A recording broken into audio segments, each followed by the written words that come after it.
my dad made a little caterpillar for me, a little miniature caterpillar, and that was when I was in the first grade. I got it for Christmas, so that's 1953. So, and at that point, did you know what was happening with your dad and what his plans were, and what do you remember about how the company came to be? Well, my dad had grown up on a farm in southwest Kansas and was farming with my grandpa and a couple uncles, and he began to look around and realize that farming, the trend that has so clearly happened was already underway, where family farms were getting bigger and bigger, and fewer and fewer families were able to make a living. And so he saw there was no way that 4 families were going to continue to be able to have a lifestyle off of the farm. And so he began also looking around southwest Kansas out there. A lot of the small towns, there was a manufacturing company, and the story would be generally a farmer would make something, usually related to agriculture and improvement, and the neighbors would see what this farmer had created, and they would come and say, "Well, I want you to make me one of those too." And next thing you know, they're in the business of making things. And my dad was fascinated with that.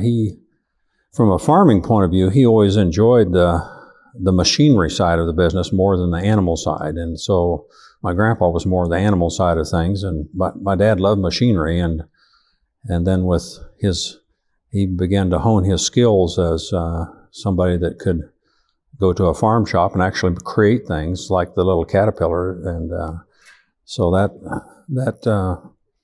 gave him an idea that what if he could get into the manufacturing business and establish. And about that time, this would be in the mid-50s, a friend of his who was a salesman came to my dad and said, "I think there would be a market for a gasoline-powered golf car."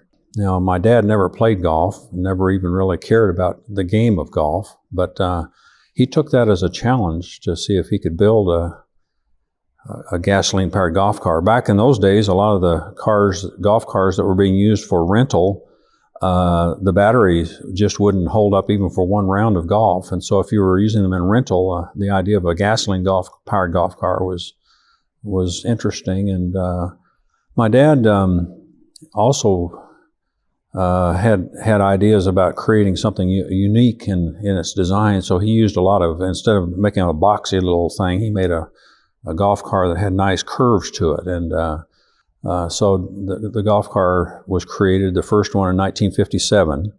And it was a red color, but then later on, some of them were painted pink and turquoise, and the colors of the 50s.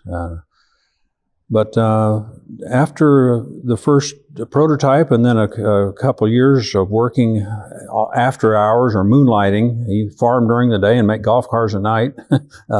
Finally, enough business was created that he was able to build a small little building right close to our house, just maybe 50 yards from our house, and began to manufacture golf cars. And it became a full-time business then in 1960.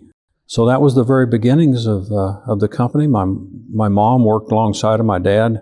The thing to kind of remember is that my dad, because of World War II, didn't finish his college education, and he had no training in engineering, manufacturing, business, marketing, none of the things that you kind of need to know about to be in the manufacturing business. But he had a dream, and he had the courage and the risk-taking in his blood to basically say, I want to do this. My dream is to get in the manufacturing business. And it, with a lot of hard work, it became true, and it became reality.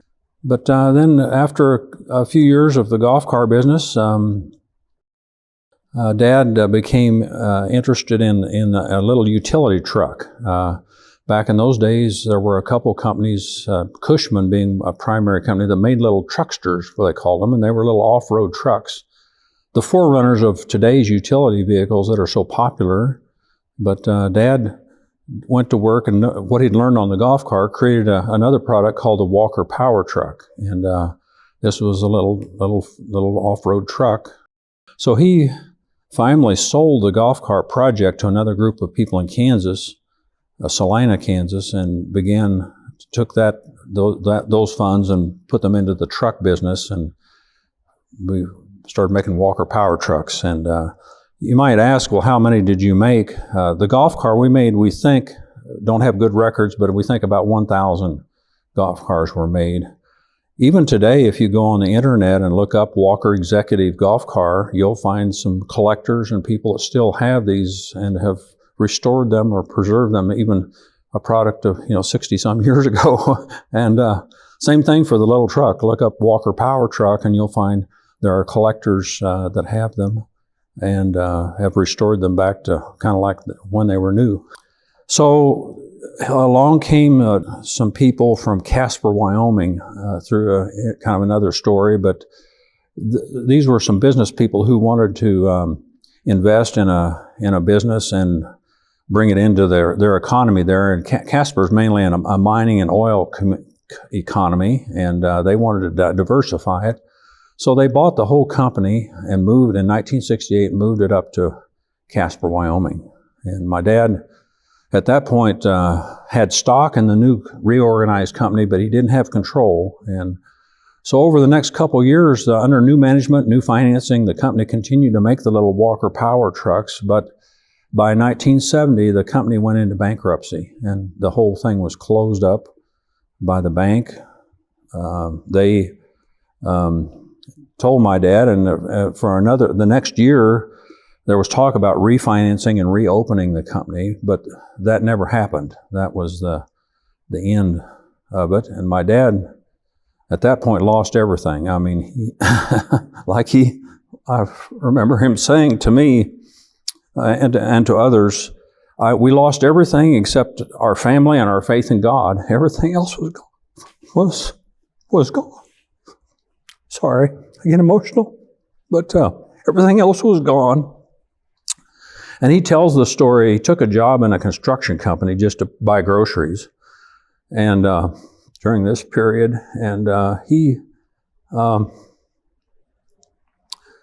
one day, this construction company, he said, I was told to get down and clear some loose dirt out of a footing. They were getting ready to pour a concrete footing for a building, and he said, I was shoveling the dirt out, and he said the wind up in Wyoming was blowing it back in. And he said, I prayed a little prayer. Lord, he said, I've worked hard all my life. I'm 48 years old, and is this where I'm supposed to end up? So he said, I came home that day, and there was something in the mail. I've forgotten what it was, but a letter or something that was the beginnings of a new opportunity. And that new opportunity ultimately came from a group of people in Greeley, Colorado, who was primarily selling agricultural items.